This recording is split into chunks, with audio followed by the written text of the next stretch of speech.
way last year, they want to start this way again.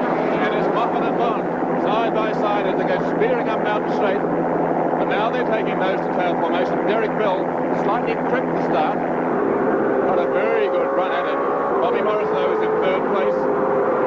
Dick Johnson going exceptionally well. It was slow on the start. It was beaten by about 4 other cars into the corner. Colin Bond leads from Alan Moffat, who's out there on his left. Bobby Morris is behind him. Johnson has made a great start. Peter Brock behind him. Alan Grice, who led at the start of the first lap last time, it is Colin Bond.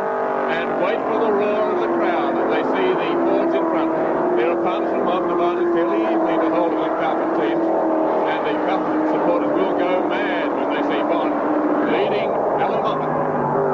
They come through the top part of the mountain and just wait for the roar as the roaring Fords run 1-2 in the opening lap of the 1978 Hardie Parado. Here they come into view now, and the crowd going wild with excitement as they steam past and now down towards the S's. Peter Brock missing the start and back into about 4th place in the field, and he's really going to have to stand on it to catch up with them down Conrod Straight for the first time. I don't think Johnson's time is Bond who leads though as he goes down for the first time through the S's.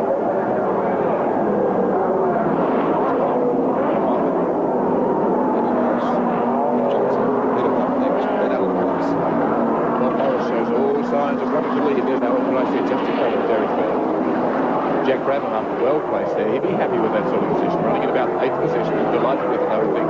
Pete Gagan goes through, just tailing off that leading group.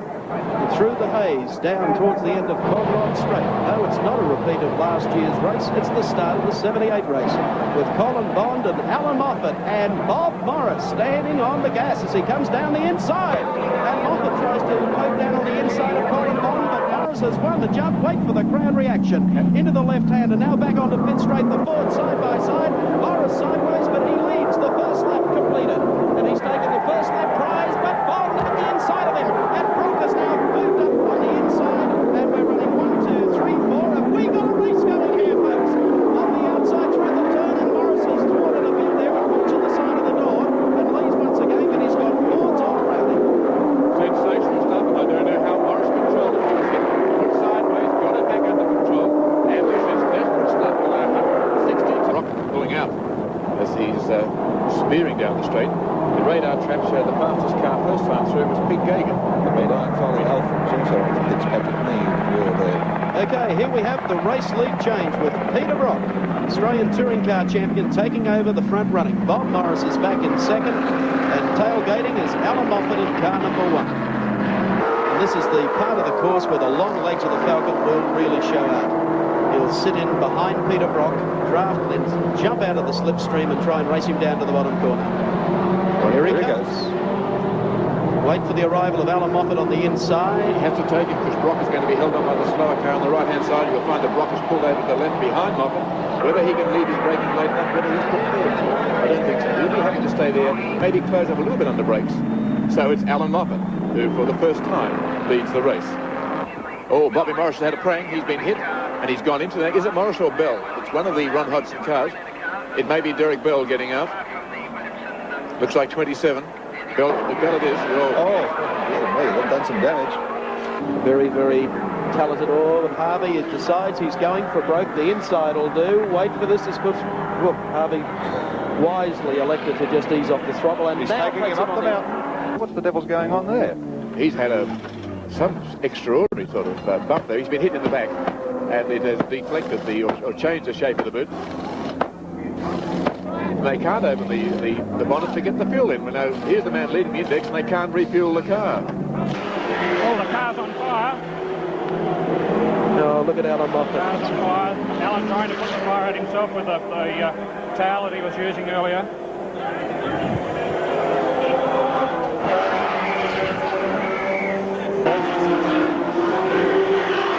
We have one of the Ford dealer team pit crew, is it? What caused the fire, Alan? Oh, well, I'd say CAM's regulations would be a good starting point. Maybe somebody will wake up when we burn one of these cars to the ground that we can get the dry brake system to prevent that. I don't know what started it, but it's the fact that we're vulnerable to this sort of thing. EX has lost it. Jack Hicks has either had a lose up here. Yes, he just overran that. Maybe he's having trouble with the brakes. He might just not have settled in, and he cannot get reverse gear. Now he's got it.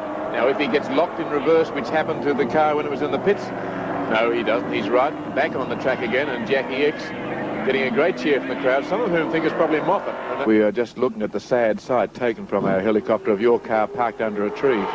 It's up on the top of the mountain near Castrol Curve, is it? Yes, it is. This is the great race, and this is the leader in car 5, the lead car of the Marlborough Holden dealer team, Peter Brock, and doing it well in front at the present time, and has accumulated, we should mention, Evan, in the lap leader prize money and other bonuses, $9,500 to this point. 8,250 in practice. He could retire now and still come away well and truly in front. All Peter Brock, and he has scooped the pool as far as the Ingersoll Rand money is concerned, taking all of their $4,000. So he's doing exceptionally well. Alan Grace coming over the top of the mountain. The car has run superbly throughout the day. He had his problems here last year, but he's heading for a second place finish in the Hardie Frodo 1000. He has a 2-lap lead over Murray Carter in 3rd place and is trailing Peter Brock by 1 lap at the moment. Gary Wilkins. Oh, we've lost a wheel. You can see their car 65, I think it has gone in there, which is Rod Morris in the Escort. He and Terry Finnegan. The wheel is missed by the others. The fans, fickle in some cases and loyal in others, stand and salute the man who's going to go on and win the Hardie Frodo 1000 over the top of the mountain. There'll be no slip-ups here. Peter Brock through the top part of the section, acknowledging the cheers from the fans on the mountain. With a lap lead on the second place getter, the Craven Mile runner of Alan Grice, and 3 laps on the third place getter, the Rana Wood Falcon of Murray Carter. Everything's in good shape through the final left-hand and the open spaces of Conrod Straight.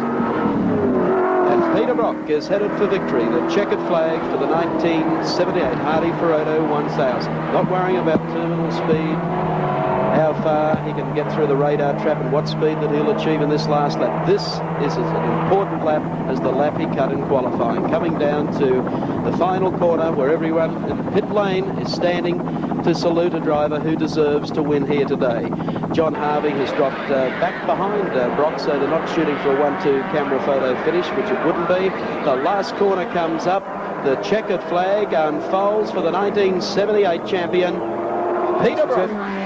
After 163 laps, Peter Brock, winner of the great race.